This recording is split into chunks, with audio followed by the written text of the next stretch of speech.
So today I'm going to show you the process of being able to paint in your studio and install a mural like this, like a Polytab mural. I did a video a few years back showing that I can do it inside. This is a jazz club where I painted the piece in my studio but was able to paste it on the wall inside, but this is exterior, so I'm going to show you exactly how to do it. And all you really need is Polytab.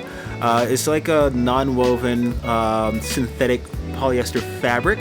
And then all you really need is the matte gel to adhere it to the wall. But gesso and matte medium is a solution that I use to actually mix it together to basically prime the canvas. So you can get, a gallon of the gesso at your local art shop for a good 30-40 bucks. And you can get the Polytab on my website at detourarttools.com. And I sell that by 6-yard increments. And to know how much Polytab you need, all you have to do is measure your wall to figure out exactly how much you need to order of that 6-yard increments. So for my wall, it was about 133 inches by 120 inches.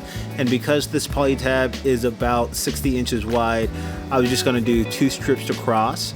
And so I rolled it just over 133 inches to be about 135 inches, so I have extra room on the side. And you want a little extra room on the side just to give you a little bit of buffer and some tolerance.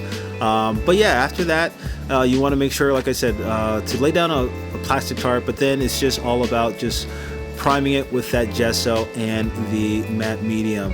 And then once it's dry, I let it dry overnight. It takes about probably 5-6 hours.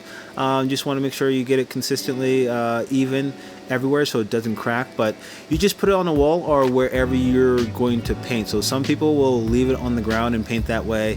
For me, I just stapled it to the wall and made sure it was from edge to edge on the Polytab. I did leave a little bit of overlap to give a little bit of some tolerance. And for this, I used a projector just to make sure I was lining everything up correctly how I wanted it to sort of fit on the wall on the actual job site. So you can use the projector, and then I did some freehand as well, but I was using spray paint and brush paint. For the spray paint, I was able to use my decanting cap, which is able to take paint from the spray paint can, and I'm able to bottle it and use that with brushes and just use acetone whenever I need to cut it down or clean my brushes. But yeah, I was just using all spray paint for this project, and then house paint for the background. But like I said, you're able to use this in your studio while it was cold outside. It was like 30 degrees outside that day, dry and cold, so I didn't want to work outside. So this is like one of the reasons why I was like, let me use Polytab,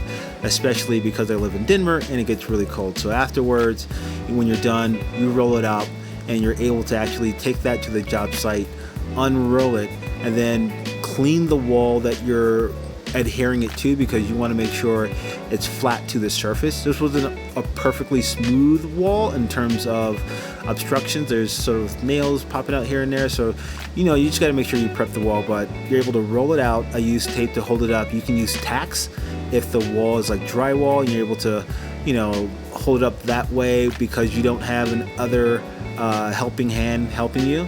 But after that, you just peel it back in different parts and then start to use the gel medium, and you put it on there really liberally, and you just slather that thing on there, and then you just squeegee it out or use a roller and roll it out, making sure that you hit every surface on the back of it so that every surface of that Polytab is adhering to the wall. And if you're doing this by yourself, sometimes you do get air bubbles because you can't get every part, or you don't see every part, but it's easy to fix those. You just make a X with the X-Acto knife on there, cut one of those, and then peel it back, add that gel medium to the back, and then roll it back again, because the gel medium will, especially if it's the matte gel medium, it will dry clear. So you just do this throughout the entire thing. Cut off the excess at the edge of the mural. I did that, and basically now you have a mural on the wall. And this is great because on the top of it, it didn't reach all the way to the top, so you're able to blend it in with the background. So this entire installation, from putting the Polytab on there to blending it in with the background, adding all this extra stuff to the mural on the day of installation, for me was really great because it only took, I'd say 3 hours to actually do a lot of this, and then came back the next day to do some touch-ups and then add another little element that I totally forgot about, and then to add the top coat because it is on the exterior of the building. It is in the elements, it's getting cold, it's going to snow here. You want to make sure that you hit it with a clear coat so that it can be achieved by using something like a mural shield, which preserves the entire mural from the environmental elements, and then putting a anti-graffiti coating on top. If it's in like a place where it may get tagged at all, you can do that, but you know, adding this top coat will definitely make sure that it lasts for a very long time. And this Polytab is basically originated in Philly, and a lot of those murals that they used in Philly 30 years ago are still looking good today with that Polytab, so this lasts a very long time. So this is the great solution for, you know, when you're doing a project and you don't want to stay on a job site all the time because it's a construction site or it's really cold, but this is a great solution for artists wanting to do mural work in the cold weather or with you know, a community, and still, you know, preserve their time and be as efficient as possible. So hopefully you like this tutorial, and I'll check you later.